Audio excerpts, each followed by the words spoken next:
अस्सलाम वालेकुम नाज़रीन, असांजे हमसरी एंट्री सेशन में तव्हां सभिनी खे भलीकार। जीअं त ही फेबरवरी जो महीनो आहे, फेबरवरी जे महीने खे सिंधी लैंग्वेज अथॉरिटी सिंधी ॿोली जी प्रमोशन ऐं उन जे लाइ अवेयरनेस जे लाइ हिकिड़ो पूरो महीने जे तौर ते जेको आहे सो मल्हाए रही आहे।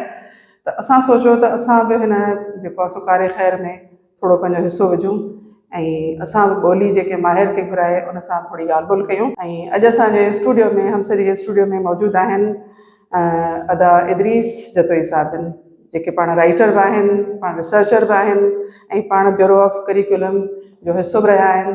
पाण तालीम अदब ऐं रिसर्च ॿोली जी जेका रिसर्च आहे उन ते कमु कयो आहे। त असां उन्हनि खे पंहिंजे प्रोग्राम में पंहिंजे स्टूडियो में वेलकम कयूं था। तव्हांखे भलीकार अदा। महिरबानी। ऐं चाहींदसि त तव्हां मुख़्तसिर जेको आहे सो थोरो पंहिंजो तारुफ़ करायो त तव्हांजो तालुक़ु कहिड़े शहर सां आहे, तव्हां तालीम किथे हासिलु कई शुरूआती, पोइ वरी तव्हां मास्टर्स सिंधी में छो कई ऐं कहिड़ी शइ जेको आहे सो तव्हांखे मुतासिर कयो त तव्हां सिंधी ॿोली में ई जेको आहे सो मास्टर्स करण जे लाइ आया। त इहे सभु शयूं असांखे मुख़्तसिर तौर ते थोरी ॿुधायो। बुनियादी तरह मुंहिंजो तालुक़ु सिंध जे साहिती जे खिते सां आहे। असांजो नौशरो फिरोज़ ज़िलो आहे ऐं मुंहिंजो ॻोठु ठोड़ा जेको आहे नौशरो फिरोज़ ज़िले में नवां जतोई जे भरिसां तालको मोरो आहे असांजो। ऐं मूं पंहिंजी इब्तिदाई तालीम बि ॻोठ में ई ॻोठ जे प्राइमरी स्कूल में हासिलु कईसीं। उनखां पोइ हाई स्कूल नवां जतोई जेको हिकिड़ो पुराणो लोकल बोर्ड जो हाई स्कूल हुयो उन में पंहिंजी जेका सेकेंडरी तालीम हासिलु कई। पोइ उनखां पोइ मोरो जे अंदरि मेराण कॉलेज मोरो में एंटर कई। उनखां पोइ ग्रेजुएशन कई ऐं पोइ मूं सिंधी यूनिवर्सिटी मां मास कम्युनिकेशन में बि कई। वरी उन सां गॾो गॾु उनखां पोइ वरी सिंधी लिटरेचर में शाह लतीफ़ यूनिवर्सिटी मां मास्टर्स कई। सिंधी में मास्टर्स करण जो हिकिड़ो त इहो उस्ताद हुजण जे नाते सिंधी ॿोली सां तमामु घणी जेको आहे विझड़ाई ऐं मुहबत रही ऐं उन सां गॾो गॾु अदब में बि मुंहिंजो शुरूआति खां वठी इन दौर खां वठी तालुक़ु रहियो। इन करे मुंहिंजे लाइ सिंधी जो जेको आहे ॿोली में सिखिया हासिलु करणु, उन में मास्टर्स करणु हिकिड़ो नेचुरल लॻे पियो, छाकाणि त अदब में काफ़ी अॻे ई पढ़ंदा हुआसीं सिंधी जी ॻाल्हियूं त वरी उन में। अच्छा, तव्हां चयो त जीअं तव्हांजो अदब सां बि तालुक़ु रहियो आहे शुरू खां वठी, त छा तव्हां अदब में कहाणियूं लिखियूं आहिनि या शाइरी कई आहे या तव्हां को नॉवल वग़ैरह लिखियो आहे? मुंहिंजो शुरूआती में अदब में असांजो सिंधी अदबी संगत सां तालुक़ु रहियो। सिंधी अदबी संगत जूं गजाणियूं ऐं उते ख़ुदि अदबी माहौल, असांजा जेके इलाइक़े जा सुठा पढ़ियल कलियल माण्हू उन्हनि सां तालुक़ु, उन में जेको शुरूआति शाइरी सां शुरू कई। पर पोइ मुंहिंजो आहिस्ते आहिस्ते नसर तहक़ीक़ ऐं उन मुंहिंजो जेको आहे न घणो लाड़ो थियो। मूं पंहिंजी जेका मास्टर्स जी थीसिस बि जेको आहे पेपर मूं न ॾिनो, मूं रिसर्च कई जमाल अबड़े साहब जे कहाणियुनि ते। असांजो सिंधी ॿोली जो तमामु निमाया जदीद कहाणीकार, उन ते उहो किताबु मुंहिंजो। अच्छा, छा उहो किताबु तव्हांजो हींअर मार्केट में मौजूदु आहे? मार्केट मां 2 एडिशन जा अची चुका आहिनि। हींअर मार्केट में मौजूदु न आहे, सॉफ्ट उनजो वर्जन आहे जेको इमेज पावर इंस्टीट्यूट वारनि स्कैन करे रखियो आहे। सिंध सलामत जी वेबसाइट ते पियो आहे। बाक़ी उहे 2 एडिशन आया, उनजा ख़तमु थी चुका आहिनि। अच्छा, इहो जेको सिंधी अदब में कमु थिए पियो उनजो जेको मयार आहे उन खां तव्हां मुतासिर आहियो या तव्हां सम्झो था त असांजो उहो मयार जेको सिंधी अदब जो हुजणु खपे उहो उन तरीक़े सां कमु न पियो थिए? जेके नवां लिखण वारा आहिनि, जेको नॉवल लिखे पियो, जेका स्टोरी राइटर्स आहिनि या जेका शाइरी थिए पई, उनजो मयार तव्हां कीअं था सम्झो त गुज़िरियल जेको असांजो जेको 70s में या 80s में जेको असांजो कमु थियो पिए उन मयार जो थिए पियो, या जेको असांजो पास्ट में जेके राइटर्स आहे जेके असांजे जेके प्री पार्टीशन जेको राइटर हो उन जे मयार जो कमु थिए पियो? हाणे ॻाल्हि मयार जी आहे ऐं तइदाद जी आहे, क्वांटिटी ऐं क्वालिटी जी आहे। त मुंहिंजे ख़्याल में सिंधी अदब क्वांटिटी जे हिसाब सां काफ़ी अॻिते वधे पियो। जॾहिं बि सिंधी अदब जी ॻाल्हि थींदी आहे, जीअं तव्हां 60-70 वारे 80 वारे ॾहाके जी ॻाल्हि कई, त उन में हिकिड़ो सिंधी अदब जो उरूज वारो दौरु जेको आहे असां उनखे जेको सॾींदा आहियूं, छाकाणि त उन दौर में जेका कहाणी लिखी वई, जेको नॉवल लिखियो वियो, जेका शाइरी कई, उन हिकिड़ी आला मयार जी बि हुई ऐं उन सिंधी समाज ते असर बि छॾिया। हाणे उहो तसलसुल त हले पियो, पर उन शइ खे अञा वधीक मयारी बनाइण जी ज़रूरत तमामु घणी आहे। जेतिरो घणो लिखिजे थो ओतिरो मयार उनखे असांखे जेको आहे उन मयार खे तवाज़ुन में रखण जी ज़रूरत आहे। नौजवान लिखनि पिया, कुझु शयूं वधियूं आहिनि। नॉवल जी ॻाल्हि कई, नॉवल तमामु घणो लिखिजे पियो सिंधी में। इन खां अॻु में तमामु घटि नॉवल लिखिया विया आहिनि। विरहाङे खां अॻु में नॉवल आहिनि, विरहाङे खां पोइ कुझु नॉवल आहिनि, मगर सलीम आहे, अली बाबा आहे, सिराज आहे, इन्हनि नाविल लिखिया आहिनि तमामु सुठा अली बाबा लिखियो नाविल, त मयारी नाविल डी प्लाई साहिबु लिखियो।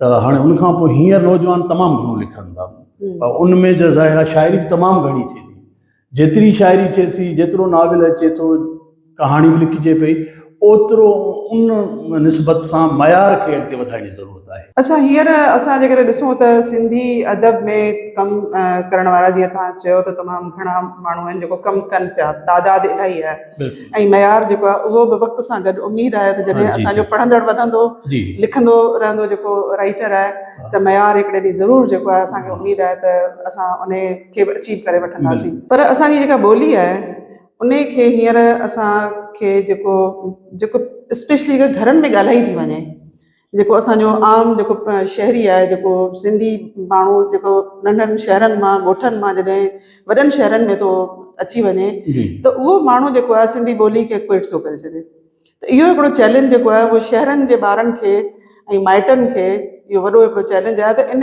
चैलेंज खे असां कीअं मोड़े सघूं था? हाणे सिंधी ॿोली जी ॻाल्हि कई तव्हां, पंहिंजी इब्तिदाई गुफ़्तगू में बि इहा ॻाल्हि कई त सिंधी ॿोली जो ही जेको आहे महीनो सिंधी लैंग्वेज अथॉरिटी ऐं ॿिया कनि पिया। असल में सिंधी लैंग्वेज अथॉरिटी करे थी, पर ही महीनो जेको आहे 21 फरवरी ख़ुदि जेको आहे बैन अक़वामी सतह ते ॿोली जो 21 फरवरी ॾींहुं मल्हायो वेंदो आहे, ऐं उहो ज़ाहिर आहे उहो बंगालियुनि जी जिदोजहद जे नतीजे में उहो थियो।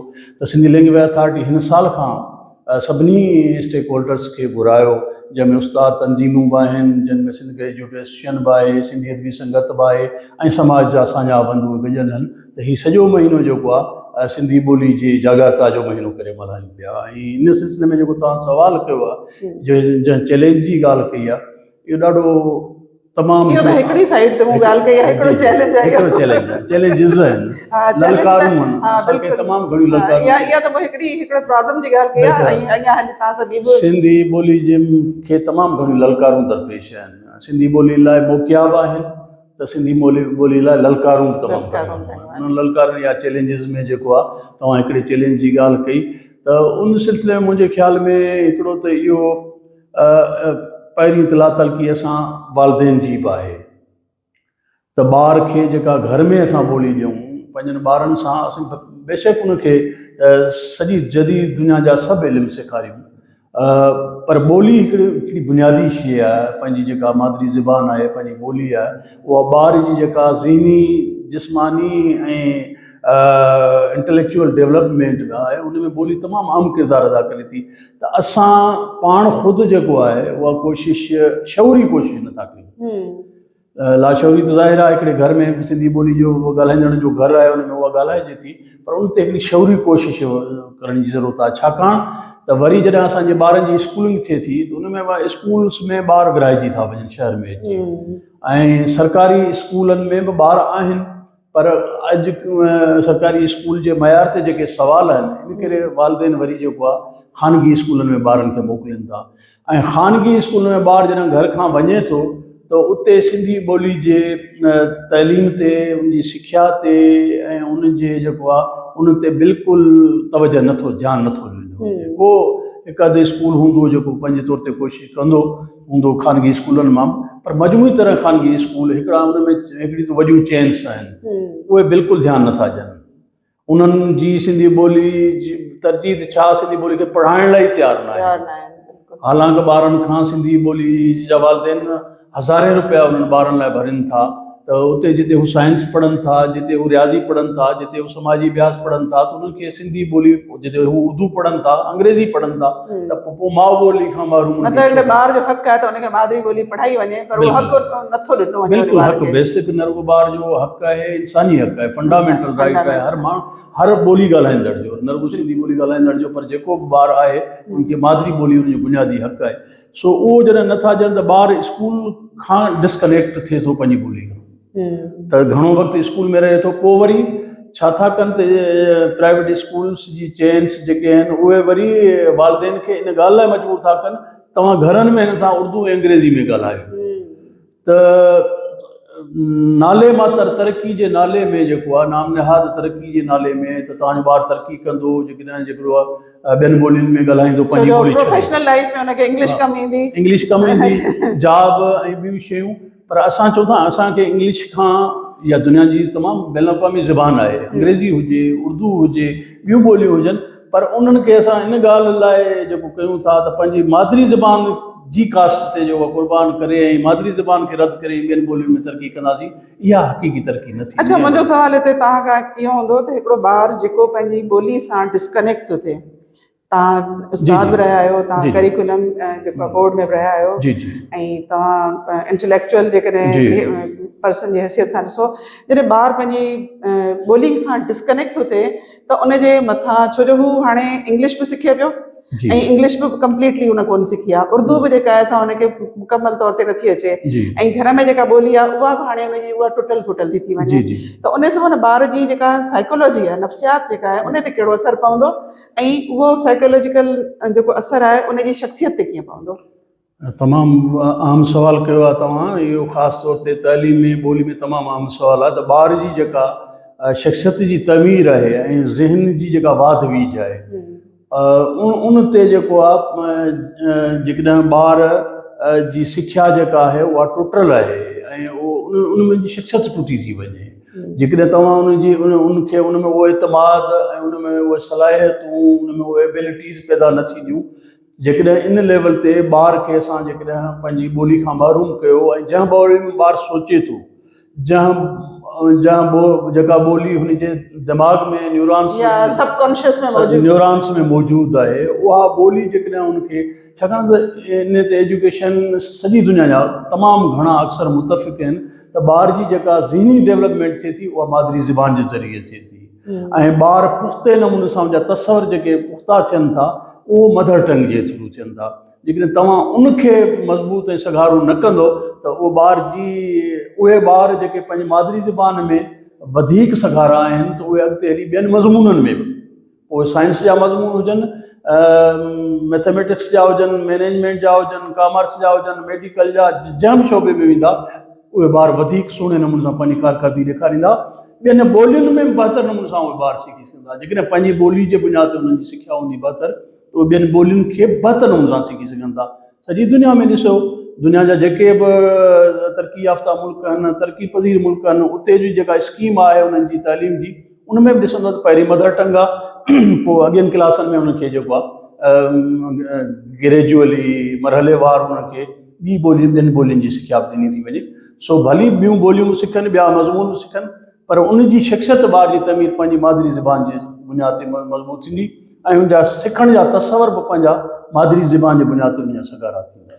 अच्छा, हाणे तव्हां जॾहिं गवर्नमेंट जे शोबे में उस्ताद जी हैसियत सां बि कमु कयो आहे, ट्रेनर जी हैसियत सां बि कमु कयो आहे, तव्हां करिकुलम में बि कमु कयो आहे, पर उते तव्हां ॾिसो था त इहे सभई शयूं जॾहिं तव्हां जहिड़ा उस्ताद हुते मौजूदु हुजनि या जिन कमु कयो हुजे, या हींअर बि तव्हां जहिड़ा ॿिया केतिरा ई उस्ताद कमु कंदा हूंदा, पर उनजे बावजूदि असांजे सरकारी स्कूलनि में जॾहिं सिंधी ॿोली जो उस्ताद मुक़ररु थो कयो वञे त उनजी पंहिंजी जेका ॿोली आहे उहा मुकमल तौर ते जेका आहे सा ईअं चइजे त हिकिड़ी स्टैंडर्ड ॿोली कोन्हे, या उनजी सलाहियत उहा कोन्हे जो उहो सब्जेक्ट पढ़ाए सघे, ऐं उनजो नुक़सानु अल्टीमेटली असांजे हिकिड़े शागिर्द खे पवे पियो। उनजो रिस्पॉन्सिबल केरु आहे? हाणे सिंधी लैंग्वेज अथॉरिटी जेको इंटेलेक्चुअल सां तंज़ीम सां हिन मुहिम जे सिलसिले में सेमिनार करायो, उते बि ॻाल्हि कई त ॿोली जी न सिखणु इहो ॿार जो फेल्यूअर न आहे, असांजो फेल्यूअर आहे। असां माना जेको सिस्टम खे हलायूं था, असां माना जेके वालदेन आहियूं, असां माना जेके उस्ताद आहियूं, असां ऑफिसर आहियूं, उनजो फेल्यूअर आहे।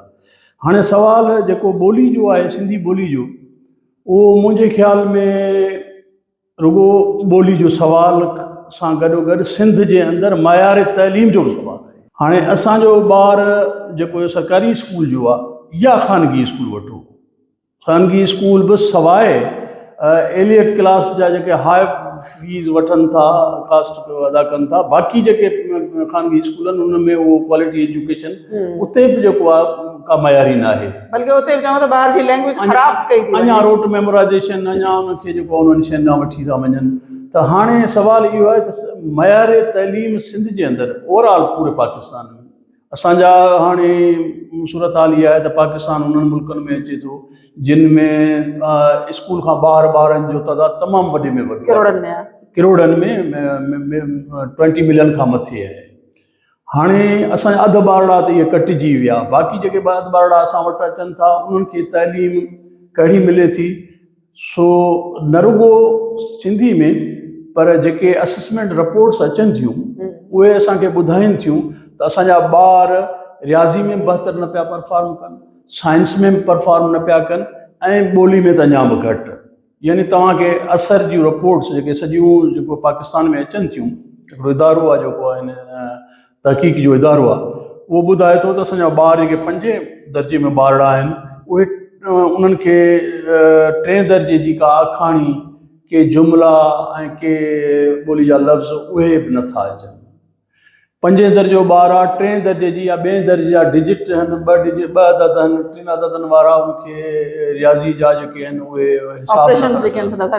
साइंस जा बुनियादी जेके साइंटिफिक तसवर आहिनि उन्हनि खे हू यादगिरी जे बुनियाद ते त ॿुधाइनि था, पर उन कॉन्सेप्ट खे सम्झी नथा सघनि ॿार।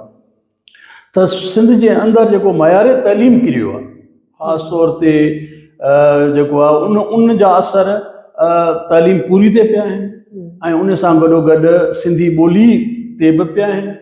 वरन सिंध जे अंदरि 60 ताईं 70 ताईं बि त सिंधी ॿोली जो जेको मयार हुयो तइलीम जो, या सिंधी फाइनल असां वटि हुयो, या उनखां पोइ असां जेसिताईं पढ़ियासीं त सिंधी ॿोली या ॿियनि मज़मून जो मयार तइलीम बुलंद हो त सिंधी ॿोली बि उन में काफ़ी हुई।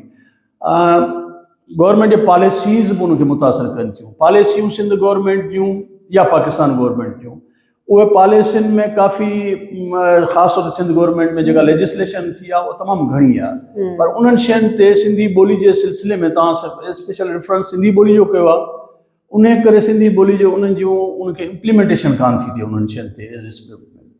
सिंधी ॿोली जो एक्ट आहे 1972 जो, तव्हां ॾिसो सिंधी ॿोली प्राइवेट स्कूलनि जो एक्ट आहे 2004 में जेको ठहियो आहे, 1 या 4 में, उहो उन एक्ट में बि जेको आहे लाज़मी आहे, पर उहे शयूं स्कूलनि जे अंदरि मुंहिंजे ख़्याल में उते जेको इन्वायरमेंट आहे, हिकु त फिज़िकल इन्वायरमेंट बि बहितर न आहे असांजे सरकारी स्कूलनि जो, पाणी उन्हनि में न आहे, उन्हनि में जेको आहे बिजली न आहे, उन्हनि में 4 दीवारनि जा मसइला, उन में ॿिया केतिरा वेहण जा क्लासरूम जा जेके उन जा मसइला, उन्हनि खे फ्लेक्सिबल नमूने सां ॿार वेही कोन था सघनि, त हाणे उहा बि लर्निंग ते असरु थिए थो।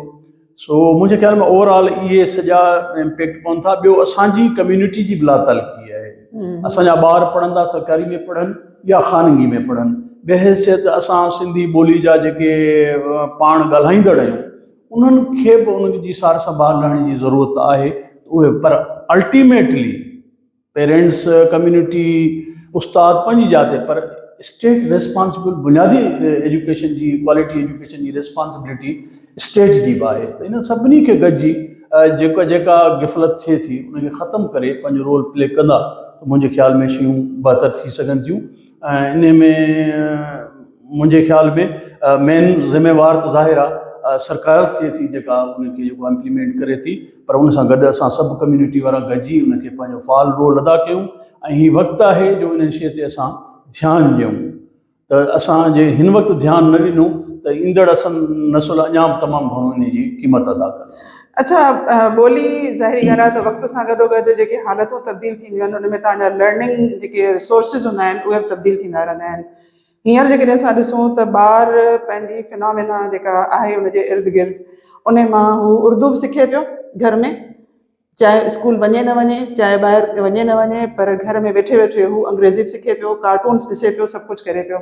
मतिलबु टेक्नोलॉजी हुनखे हेल्प पई करे त हू धारियूं ॿोलियूं जेके आहिनि से घर में वेठे वेठे सिखे पियो। त छा असांजा जेके इदारा आहिनि या असांजी जेके पॉलिसीज़ आहिनि उहे टेक्नोलॉजी जो इस्तेमालु करे ॿारनि खे सिंधी ॿोली जी लर्निंग जेका आहे उन में हेल्प करे सघनि था? तमामु वॾी मदद करे सघनि था। ऐं टेक्नोलॉजी त हिकिड़ो वॾो मौक़ो आहे, हिकिड़ी वॾी अपॉर्चुनिटी आहे जो उन में त असां न रुॻो जेके सिखनि था, पर असां टेक्नोलॉजी असांखे इलिटरेसी खे ख़तमु करण में मदद करे सघे थी। पाकिस्तान जो जेको लिटरेसी जो रेशियो घटि आहे उन में जेके माण्हू इलिटरेट आहिनि, त तव्हां ॾिसो इलिटरेट माण्हू बिना का फॉर्मल एजुकेशन जे मोबाइल हलाइनि पिया, टेक्स्ट कनि पिया, त तव्हां ॾिसो त टेक्नोलॉजी केॾो जेको आहे पंहिंजो असरु छॾे थी। त हींअर त ज़ाहिर आहे टेक्नोलॉजी खे इंटीग्रेट कयूं, ब्लेंड कयूं, उनखे उन सां ॻंढण खां सवाइ शयूं उन कोशिशि इहा कजे त उनखे उन मां फ़ाइदो वठिजे। पर असां उन सिलसिले में ओतिरो जेतिरो टेक्नोलॉजी तेज़ वञे पई उन स्पीड सां असां जेको आहे पॉलिसीज़ कोन था कयूं। ॾिसो जॾहिं बेंच नथा ॾेई सघूं त हिकिड़ो कंप्यूटर स्कूल में असां जेको आहे असांजो त नाकामी जो हिकिड़ो खुलियल इहो सबूत आहे त असां ॿार खे हिकिड़ी बेंच मुहैया नथा करे सघूं जंहिं ते वेही हू जेको हाणे कंप्यूटर ऐं डिजिटल टेबलेट्स ते जेका सॼी दुनिया लर्निंग ॾांहुं शिफ्टिंग थिए थी, टेक्स्ट बुक चेंज थी विया आहिनि, उहे जेको ऑनलाइन थी विया आहिनि, उनखे सॼो जेको टेबलेट जे थ्रू ॿिया दुनिया वारा पढ़ाइनि पिया। पर असां वटि इहे शयूं ॿारनि खे मुहैया करण जे लाइ गवर्नमेंट खे ज़ाहिर आहे सोचणो पवंदो ऐं असांखे बि सोचणो पवंदो ऐं टेक्नोलॉजी लाइ असांखे मुख़्तलिफ़ ख़ासि तौर ते सिंधी ॿोली जे हवाले सां सिंधी लैंग्वेज अथॉरिटी खे, ॿिया असांजा इदारा एजुकेशन डिपार्टमेंट खे या जेके बि डिपार्टमेंट्स आहिनि उहे उनखे तालीम खे ऐं इन ॿोली जे हवाले सां शयुनि खे डिजिटलाइज़ कंदा त ॿार तमामु घणो ॾिसो ॿार स्टोरीज़ आहिनि, तव्हां कार्टून जी ॻाल्हि कई, तव्हां इन खां सवाइ जेको आहे ॿियो नज़्म आहिनि, इन खां सवाइ ॿियूं केतिरियूं दिलचस्प टिकटॉक टाइप जूं शयूं आहिनि, ॿार तमामु घणी दिलचस्पी वठनि था। अॼुकल्ह स्मार्ट जेके टेलीविजन आहिनि उन्हनि खे क्लास में जेकॾहिं लॻायो वञे त उनजे थ्रू ॿारनि खे जेके आहिनि से विजुअल मतिलबु शयूं ॾेखारे। दुनिया त हाणे क्लास रूम में स्मार्ट टीवी सॉफ्ट बोर्ड असां वटि अञा न आयो आहे, असां वटि हू सिंपल बोर्ड आहे, असां वटि बोर्ड हू जेको ब्लैक बोर्ड आहे उहो बि किन स्कूलनि में आहे, वीचारा उस्ताद किथे जेको आहे उहो कनि था। फिज़िकल फैसिलिटीज़ में त असां तमामु घणो पहुतो आहियूं सॼे पाकिस्तान में। पंजाब कुझु कोशिशि कई आहे, इहो हिकिड़ो चैलेंज ई आहे जेको ॿोली जे लाइ वॾो चैलेंज आहे न। ॾिसो जेकॾहिं फिज़िकली तव्हां इन्वायरमेंट न कंदो, माना जेकॾहिं ॿार मयारी तइलीम जे लाइ जिते निसाब ज़रूरी आहे, जिते उन लाइ दर्सी किताब ज़रूरी आहे, जिते उन लाइ उस्ताद ज़रूरी आहे, जिते उन लाइ जेको आहे त उन जे लाइ हिकिड़ो फिज़िकल इन्वायरमेंट वेहण जी जॻह हूंदी, ॾिसण जी जॻह हूंदी, लर्निंग टूल्स बहितर हूंदा त उनजी सिख्या त बहितर थींदी न। ऐं हिकिड़ी माना तव्हां तसवुरु कयो त जेका बाबा जे हिकिड़ी सख़्तु गर्मी इलाइक़े में, बल्कि सिंध सॼी गरम इलाइक़े में अचे थी, त उते तव्हां बिजली न हुजे ऐं 8-8 10-10 कलाक सिंध जे ख़ासि बराड़ी जी सिंध में बिजली वारनि त अजीब हिकिड़ो सिरिश्तो आहे जो उते बिजली वेंदी न आहे, ईंदी कॾहिं कॾहिं। हालांकि इन में जॾहिं तव्हां वटि एॾो सोलर रिसोर्स मौजूदु हुजे त तव्हां हाणे स्कूलनि खे जेको आहे सोलर ते कन्वर्ट करे सघो था। खपे ऐं अल्टरनेट एॾो अची वियो आहे। तव्हां इहो सुञा थी त गवर्नमेंट जे पंहिंजे लाइ तमामु घणो फ़ाइदेमंद थींदो ऐं ॿारनि जे लाइ थींदो। अच्छा, इन सॼे जेका तव्हां चओ था त ॿारनि खे उहा फैसिलिटेट नथो कयो वञे या उस्ताद खे फैसिलिटेट न पियो कयो वञे जो उनखे उहो एनवायरमेंट जेको मिले, कंफर्ट हुजे उनखे जो, त उन असां जॾहिं सिनेरियो में ॾिसूं था त साॻी जाइ ते असांखे सिंध में मेलनि ते सिंध गवर्नमेंट इलाही एक्सपेंस कंदे नज़र थी अचे। पर असां वरी जॾहिं सिंध जो जेको तालीम जो जेको बजट आहे उन में बजट में असां ॾिसूं था त जेको पैसो आहे उहो ॿारनि जी फैसिलिटी जे लाइ या स्कूल एनवायरमेंट खे बहितर करण जे लाइ ओतिरो मतिलबु स्मार्टली ख़र्च न पियो कयो वञे, त इन जा सबब छा आहिनि? मसइलो हिकिड़ो त ओवरऑल हिकिड़ो पाकिस्तान उन्हनि मुल्कनि में आहे जिते तालीम जी बजट जो जेको आहे अलोकेशन ॾाढी अजीब आहे ऐं अजीब छा दुखदायक आहे। हालांकि गवर्नमेंट ऑफ पाकिस्तान पंहिंजे सभिनी एजुकेशन पॉलिसीज़ में 2009 जी जेका पॉलिसी अञा ताईं हले पई उन चयो त 15 में असां इनखे 5% खां यूनेस्को जे उन रेशे खां मथे 7% कंदासीं असां बजट। हाणे बजट एलोकेशन 1.1 ताईं आहे, जेको 8 ताईं आहे, बहरहाल ॿ पूरी 2% बजट न आहे। हाणे हिकु त बजट घटि आहे, ॿियो बजट जेका अलोकेट थिए थी उन मां घणो तव्हांजी ॻाल्हि वांगुरु सैलरीज़ ते उन्हनि ते ख़र्च थिए थो ऐं स्कूलनि ते, ॿारनि ते, उनजे तइलीमी अमल ते घटि कजे। जेका बजट वरी उन लाइ आहे उनजो इस्तेमालु बि वरी हिकिड़ो सवाल निशान आहे वॾो, उहा बि सही इस्तेमालु बिल्कुलु सही इस्तेमालु नथी थिए, उनजी का बि शफ़ाफ़ियत कान्हे, उनखे बि शफ़ाफ़ नमूने सां इस्तेमालु करण जी ज़रूरत आहे। त हाणे उहो ज़ाहिर आहे स्कूलनि में हींअर सिंध जा स्कूल तव्हांजी हक़ीक़त इहा आहे त हींअर का बजट हुन वटि कान्हे।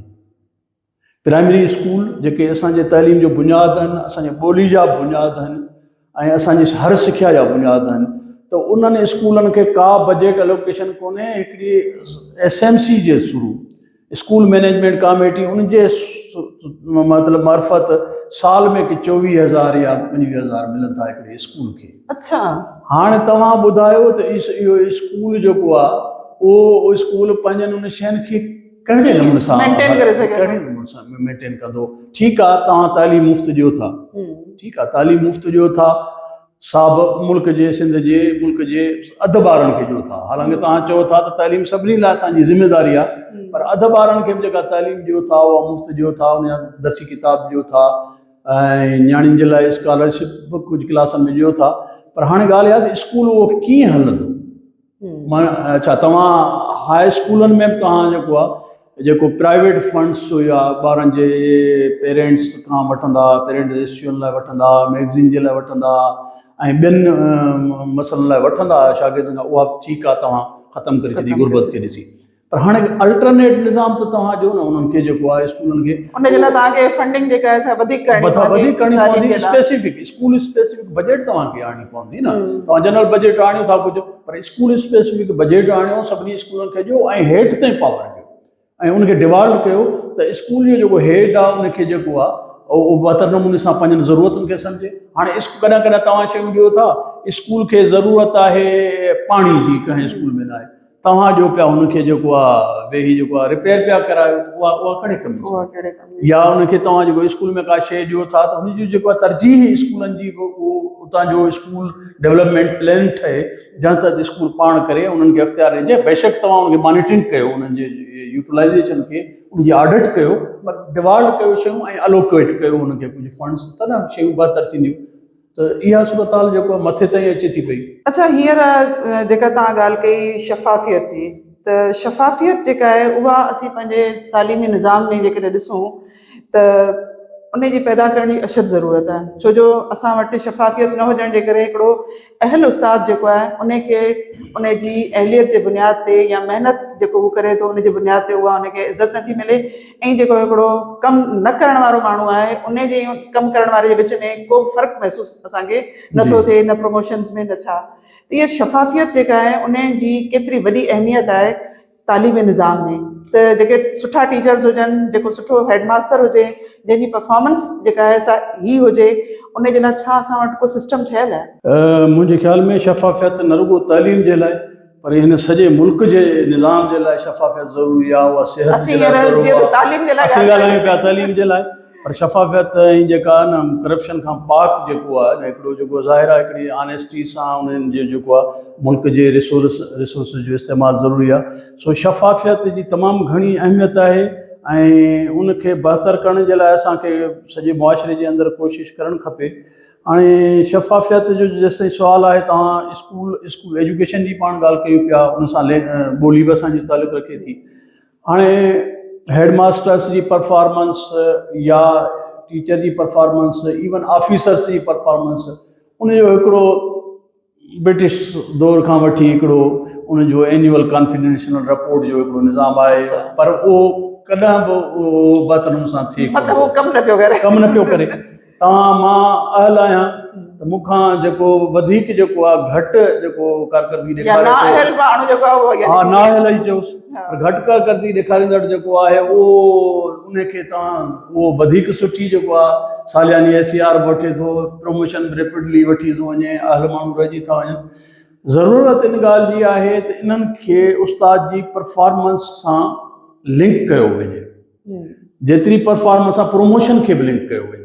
बिल्कुलु, प्रमोशन फ़क़ति सीनियरिटी न, पर प्रमोशन्स खे जॾहिं असां हिकिड़े ग्रेड खां जॾहिं ॿिए ग्रेड में वञे, उनखे जेको आहे कारकर्दगी जेको सीनियर हुजणु काफ़ी न आहे, पर उन सां गॾु गॾु उनजी सालियानी परफॉर्मेंस जेका आहे उनखे इवेल्युएट करण जे लाइ गवर्नमेंट खे सिस्टम करणु खपे।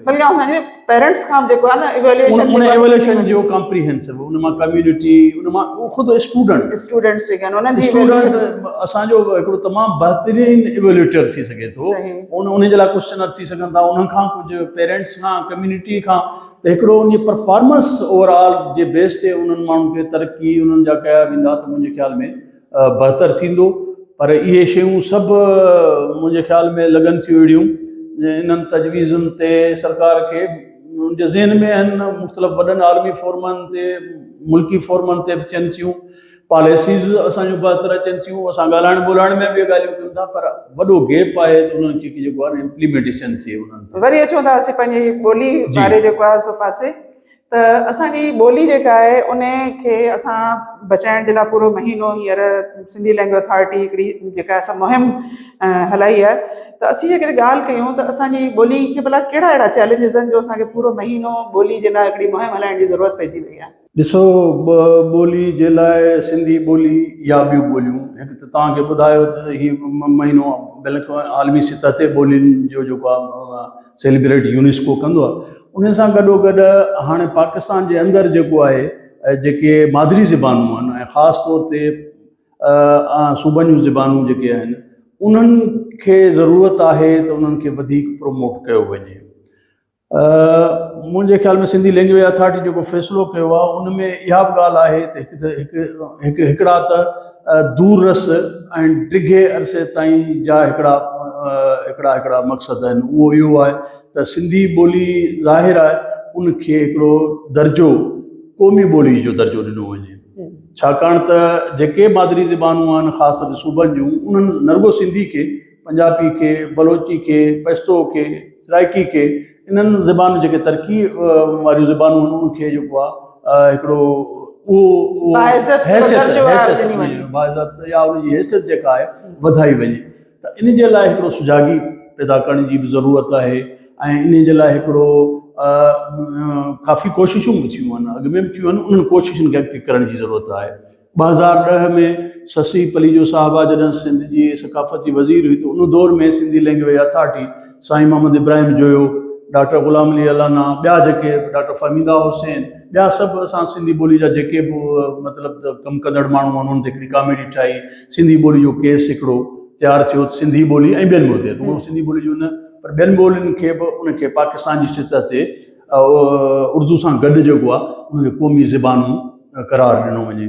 उहो केस सेनेट जी स्टैंडिंग कमेटी ताईं वियो, पर हिकिड़ी सियासी धुर जी मुखालफ़त जे करे उहो जेको मोटियो, त वरी उन कोशिश खे हिकिड़ो सॼी मुल्की सतह ते, सूबाई सतह ते कजे। ॿियो, ख़ुदि जेको आहे सिंध हुकूमत खे बि सुजाग करण जी ज़रूरत आहे। हिकिड़ियूं शयूं असांखे आइनी तरह ॿोलियुनि खे हिकिड़ो जेको हैसियत जेका आइन में मिलियल आहे 251 आर्टिकल में, उन में इहो आहे त जेके पाकिस्तान जूं जेके ॿोलियूं आहिनि ख़ासि तौर ते सूबनि जूं ॿोलियूं आहिनि उनखे तरक़ी करण जो पूरो हक़ु ॾिनल आहे 73 कॉन्स्टिट्यूशन में, सवाइ उर्दू जी क़ौमी हैसियत ॿोली जी। पर ॿियनि खे सूबनि खे त इन मामले में सिंध कोशिश कई त सिंध इन आइन जे शिक में ई 1972 जो जुलाई वारो एक्ट आयो सिंधी ॿोली जो। ॿिया सूबा इन जे सिलसिले में काफ़ी पोइते रहियल हुआ। ताज़ो 2011-12 में पख्तूनख्वा में जेको आहे सरहद में पख्तूनख्वा में उते बि लेजिस्लेशन थी आहे त पश्तो ऐं ॿियूं ॿोलियूं ख्वार कोहिस्तानी उनखे पढ़ायो वञे, उन्हनि बि कानून साज़ी कई आहे। अच्छा। इन सां गॾोगॾु बलोचिस्तान में जॾहिं मालिक बलोच जी हुकूमत आई त मालिक बलोच बि उते बलोचिस्तान जे अंदरि कानून साज़ी कई आहे ऐं ख़ासि तरह बलोची पश्तो सिंधी खे बि बिरावी सिंधी ऐं पंजाबी उते जेके ॻाल्हाईंदड़ बलोचिस्तान में आहिनि उन्हनि ॿोलियुनि खे एज़ ए मज़मून तौर ते जेको आहे बलोचिस्तान में, पर हाणे ज़ाहिर आहे उते अवामी नेशनल पार्टी हुकूमत ख़तमु थी वई 2011 पोइ उन ते बिल्कुलु अमल ख़तमु थी वियो। बलोचिस्तान जे अंदरि बिल्कुलु उते जीअं हुकूमत ख़तमु थी मालिक बलोच जी त वरी उन ते को घणा क़दम उन्हनि कोन खयां आहिनि। पर सिंध में लाॻीतो सिंधी ॿोली जो एक्ट आहे, वरी 90 में सिंधी लैंग्वेज अथॉरिटी ठही आहे, उहा तरमीमी एक्ट तहत ठही आहे, त हिकिड़ो कानूनी प्रोविजन मौजूदु आहे सिंध गवर्नमेंट, पर उन जी जेका इम्प्लीमेंटेशन बिल्कुलु नथी थिए। हाणे ख़ानगी स्कूल आहिनि उन्हनि खे लाज़मी तौर ते तव्हां कानून बि आहे, तव्हांजो एक्ट बि आहे, सिंध असेंबली तव्हांजी ठाराह बि पास कया आहिनि, पर केरु थो उन्हनि ते अमल छो नथो थिए? उन्हनि ते जॾहिं को माण्हू कानून ते अमल नथो करे, जीअं ज़िंदगी जे ॿियनि मसइलनि में कानून ते जेको अमल न करे त उन्हनि ते तहरुक वठी उन्हनि खे कानून जो पाबंद बणायो वञे। ईअं ख़ुदि जेके कानून में शयूं मौजूदु आहिनि जेके शयूं उन्हनि ते अमल बिल्कुलु नथो थिए, त उनजे लाइ ज़रूरी आहे त सिंध गवर्नमेंट खे बि सुजाग कजे ऐं उन सां गॾोगॾु असांजी कम्यूनिटी उहा बिल्कुलु लातल के ख़ासि तौर ते जीअं तव्हां हैदराबाद कराची जे अंदरि चयो आहे, हिकु त सरकारी सतह ते उन्हनि जो चेक नथो कयो वञे उन्हनि खे, ॿियो मालिक जेके आहिनि स्कूलनि जा उहे बि बिल्कुलु उन्हनि शयुनि ते ध्यानु नथा ॾियनि। टियों, असांजी कम्यूनिटी बि पंहिंजनि ॻाल्हियुनि में गुम आहे, उहो पंहिंजनि ॿारनि जी ख़्यालु नथी करे। त उन्हनि सभिनी शयुनि जे लाइ ज़रूरी आहे त हिकिड़ी सुजाॻी जी मुहिम हलाई वञे, इहो तइलीमी सतह ते। पर उन सां गॾोगॾु असांजी मार्केट सतह ते बि ॾिसूं था त मार्केट सतह ते ज़ाहिर जेका ॿोली मार्केट जे वाहपे में न हूंदी, बिल्कुलु, त उहा ॿोली जेको आहे आहिस्ते आहिस्ते पंहिंजो जेको आहे न इस्तेमालु विञाईंदी वेंदी। असांजा शहर आहिनि, असांजा माण्हुनि जा दुकान आहिनि, त असां या शहरनि में ज़ाहिर सिंध जी सरकारी ॿोली तव्हां जॾहिं सरकारी सतह ते ऐं क़ानूनी सतह ते उनखे क़ानूनी दर्जो ॾिनो आहे त उनखे लागू करण जी ज़रूरत आहे न। उनखे तव्हां ठीकु आहे अंग्रेज़ी में केरु लागू कंदो उनखे? उनखे ज़ाहिर आहे गवर्नमेंट जी पॉलिटिकल कमिटमेंट ऐं सरकार ई जेको आहे उनखे जेको आहे, ऐं जेकॾहिं सरकार नथी करे त पोइ केरु लागू कंदो? ज़ाहिर आहे आवाम खे सुजाॻ थी, असां सभिनी साञा वारनि खे सुजाॻ थी, असां उन ॿोली जे जेको आहे मालिकनि वारसनि खे सुजाॻ थी हिकिड़ो ताक़तवर आवाज़ जेको आहे बुलंद करिणो पवंदो। जॾहिं अहिड़ो मौक़ो आयो आहे, सरकार पंहिंजे हुन में नाकाम वई आहे, त असांखे अॻिते वधणो पवंदो आहे। असां ॾिसंदासीं त माज़ी में 1960 में जॾहिं पाकिस्तान में शरीफ़ कमीशन ठही, एजुकेशन जी सेकंड पॉलिसी आई, जंहिंमें सिंधी ॿोली खे महदूद कयो वियो, सिंधी फाइनल खे ख़तमु कयो वियो, तमामु स्कूल बंदि कया विया। त तव्हां ॾिठो त सिंधी अदबी संगत, सिंध जा अदीब, दानिशवर ऐं सिंध जा वतन दोस्त सियासतदान, पोइ हैदर भाई जतोई हुजे, साईं GM सैद हुजे, शेख अयाज़ हुजे, सभु सिंध जा रिसालनि जा मालिक, अख़बारुनि जा मालिक, सॼी सिंधी सोसाइटी बिना का फ़र्क़ जे उथी खड़ी थी, जंहिं चयो त पाकिस्तान जे अंदरि असांखे सिंधी ॿोली जी जेका तालीम उहा जेका ब्रिटिश खां बॻ में सदियुनि खां जेको सिंधी ॿोली जो सिख्या जो रवाजु आहे उहो ख़तमु थियणु न खपे। त हुननि आवाज़ु उथारियो त 14 अक्टूबर 1962 में तव्हां ॾिसो सदर अयूब ख़ान उहो पंहिंजो फ़ैसिलो वापसि वरितो। त हाणे असांखे जेकॾहिं सरकार खे बि असांखे उन्हनि खे पाबंद करणु, जेके क़ानून साज़ी थिए थी उनजे लाइ इम्प्लीमेंटेशन लाइ लागू करण लाइ असांखे कम्यूनिटी तौर ते सिविल सोसाइटी खे सभिनी खे आवाज़ु उथारणो पवंदो। हाणे उहो आवाज़ु तॾहिं उथंदो जॾहिं सुजाॻी ईंदी, बिल्कुलु, जॾहिं साञा ईंदी, जॾहिं शऊर ईंदो। सो इन सिलसिले में जेकॾहिं हीअ सुजाॻी जी मुहिम जेकॾहिं रुगो अथॉरिटी कान थी हलाए, पर इन जा मेज़बान सिंधी अदबी संगत, सगा ऐं ॿियूं उस्तादनि जी मुंहुं इन में आहिनि, त उहे सभु गॾिजी सिंध जे ॻोठ में जेके इदारा आहिनि त उन्हनि में कनि। ॾिसो हालति इहा आहे त असांजे ॿारड़ी जी स्कूलनि में तमामु सुठा स्कूल आहिनि जेके, मसइलनि मां तव्हांखे त सिटीज़न फाउंडेशन तमामु सुठी हिकिड़ी चेन आहे, जेको तमामु असांजे पोते पियल इलाइक़नि में उन्हनि स्कूल खोलिया आहिनि, सुठा स्कूल खोलिया आहिनि। पर उन्हनि स्कूलनि में तालीम ॾियण जी बि कोशिशि कनि था, पर उते जेको आहे सिंधी ॿोली उहो सेखारण लाइ तयारु न आहिनि। हाणे सिंधी ॿोली जॾहिं हुनखे चइजे थो त वधि में वधि आसान सिंधी वरी सिंधी ॿार खे सेखारिनि था, ऐं घणनि स्कूलनि में हाणे सिंधी ॿार ॻाल्हाईंदड़ आसान सिंधी आहे, गैर मादरी ज़बान जी सिंधी आहे, उनजी सिख्या जे लाइ एज़ ए सेकेंड लैंग्वेज जंहिंखे चइबो आहे। हाणे उनजी सिख्या जा तौर तरीक़ा मुख़्तलिफ़ आहिनि, उनजे ॿारनि जी सॼी डेवलपमेंट जेका ज़बान हू ॼाणे थो उनजे बुनियाद ते आहे, जंहिंखे उर्दू अचे थी उनजे बुनियाद ते उनखे सिंधी सिख्या ॾिनी थी वञे। भई उहो किताब वरी असां ॿार खे पढ़ायूं था जेको सिंधी ॻाल्हाए। स्कूल तव्हांजो साले पट में खुलियो पियो आहे, तव्हांजो लुंडे में खुलियो पियो आहे, तव्हांजो दादू में TC में खुलियो पियो आहे, उते ॿारनि खे चवनि था तव्हां ॻाल्हायो जेको आहे क्लास में अची जेको आहे उर्दू या अंग्रेज़ी ॻाल्हायो, ॿियूं ॿोलियूं ॻाल्हायो। त हिकिड़ो नामुनासिब हिकिड़ी तालीमी रवश आहे।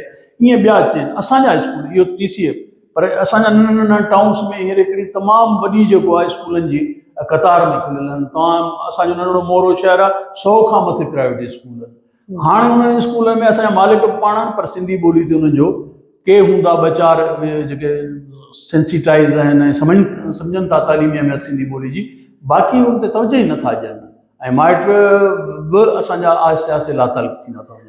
न, मुंहिंजे ख़्याल में त जॾहिं को बि तव्हां वेंचर खोलियो था, बिज़नेस वेंचर खोलियो था, उन में जेकॾहिं क़ानून साज़ी थियल आहे ऐं ॿोली चाहे उहा मार्केट जो बोर्ड लॻल हुजे दुकाननि ते या स्कूलनि में पढ़ाइण जे लाइ, जेकॾहिं क़ानून साज़ी थियल आहे त पोइ उनखे उन क़ानून जी जेका आहे सा भञकड़ी न करणु खपे।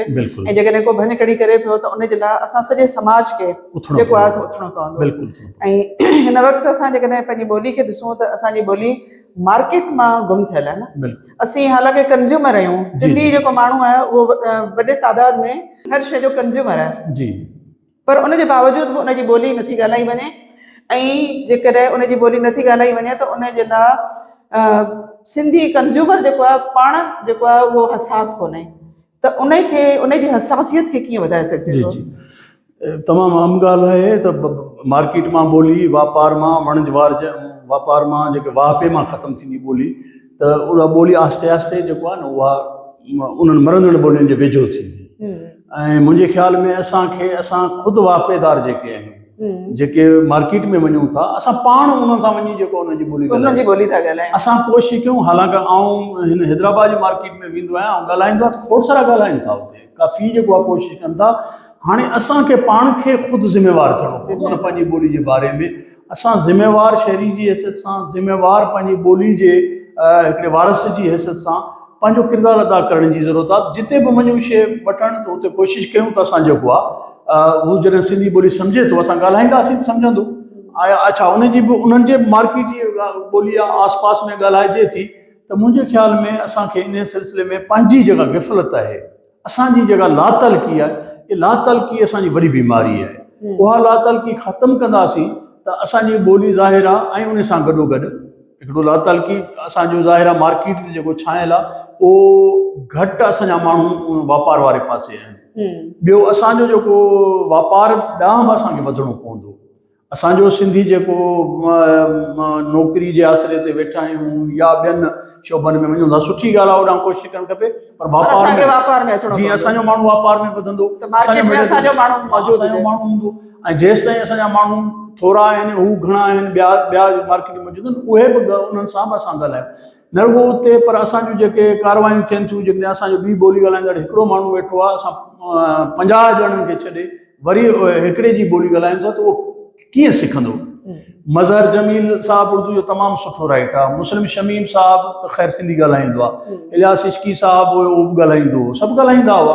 मज़हर जमील साहब खे चवंदा आहियूं तूं सिंधी अदब ते हेॾा वॾा किताब लिखिया आहिनि तमामु सुठो नेकड़ियत इंसान आहे। उहो चवंदो आहे त मूंखे जेकॾहिं रशीद भट्टी मूंसां ॻाल्हाया सिंधी में मूंसां अयाद वारा सिंधी में ॻाल्हाईंदा मूंसां उर्दू में न ॻाल्हाईंदा त मां सिखी वञा हा। सो कुझु असांखे बि कोशिशि करणु खपे ऐं इन सिलसिले में का सरहद ॾिनल कान्हे त ॿिया कोन सिखी सघंदा पर असां वाहपे में आणियूं पंहिंजी ॿोली खे पाण जेतिरो वाहपे में आणींदासीं मार्केट में घिटी में बाज़ार में घर में स्कूल में त उहा ॿोली तरक़ी कंदी। थैंक यू दादा तव्हांजी वॾी महिरबानी। तव्हां अॼु असां सां एतिरी ज़बरदस्त जेका असां कचहरी कई असांखे असांजे लिसनर्स खे असांजे व्यूअर्स खे एतिरी घणी मालूमात ॾिनी। उमेदु आहे त अॼु असांजो इहो प्रोग्राम ॾिसी जेके पेरेंट्स आहिनि जेके वालदेन आहिनि उहे बि घरनि में पंहिंजे ॿारनि सां जिथे ॿार इंग्लिश मीडियम स्कूल में पढ़नि था भले कहिड़ी बि ॿोली ॻाल्हाइनि स्कूल में अंग्रेज़ी पढ़नि या उर्दू पढ़नि पर उन्हनि सां तव्हां घरनि में पंहिंजी ॿोली खे ज़रूरु जेको आहे सो ॻाल्हायो। उन्हनि खे उन्हनि जा नंढड़ा जेके नज़्म आहिनि उहे यादि करायो। उन्हनि खे प्रोलियूं जेके आहिनि सिंधी में ॾियो। उन्हनि खे नंढड़ियूं आखाणियूं जेके आहिनि उन्हनि खे घरनि में ॿुधायो। उन्हनि जूं ॾाॾियूं नानियूं मासियूं पुफियूं सभु गॾिजी उन्हनि ॿारनि खे पंहिंजी ॿोली जेका आहे उहा ज़रूरु सेखारियो। उनजो ज़हन जेको आहे उहो उनजी नशो नुमा जेका आहे बहितर तरीक़े सां थी सघे। ऐं असां पंहिंजी ॿोली खे जॾहिं मार्केट में वञूं था त एज़ ए कंज़्यूमर उते असां दुकानदारनि सां पंहिंजी ॿोली ॻाल्हायूं त जीअं असां मार्केट में पंहिंजी ॿोली खे इज़त ॾेई सघूं ऐं असां पंहिंजो क़दुरु कराए सघूं। उमेदु आहे त हीउ प्रोग्राम जेको आहे असांजो आख़िरी प्रोग्राम कोन हूंदो। असां अहिड़ा ॿिया प्रोग्राम कंदासीं ॿियनि जेके लैंग्वेज जा माहिर हूंदा उन्हनि सां बि असीं ॻाल्हि ॿोल कंदासीं ऐं हीउ पूरो महीनो असां पंहिंजी लैंग्वेज जे प्रमोशन जे लाइ मुख़्तलिफ़ प्रोग्राम करे तव्हांखे इंफॉर्मेशन ॾींदा रहंदासीं। अल्लाह।